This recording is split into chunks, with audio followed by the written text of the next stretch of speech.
Islamic স্বার্থে, দেশের স্বার্থে সকল ইসলামিক দল একত্রিত হয়েছে, কিন্তু চরমোনাইয়ের রূপ ভিন্নতা দেখতে পাচ্ছি।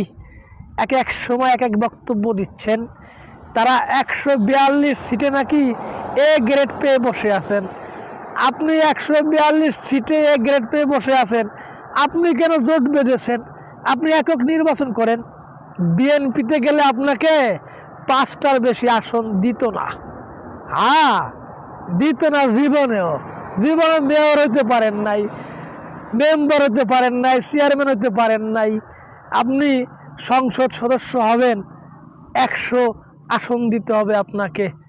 এগুলো ফালতু আলোচনা না করে কাজের আলোচনা করেন, যে আলোচনা করলে বাংলাদেশের উপকার হবে, দেশের উপকার হবে, জনগণের উপকার হবে, রাজনীতির উপকার হবে, ভবিষ্যৎ প্রজন্মের উপকার হবে। ইসলামিক দলগুলো একত্রিত হয়ে এক বাক্সে ভোট নেওয়ার ব্যবস্থা করেন, ভোট দেওয়ার ব্যবস্থা করেন।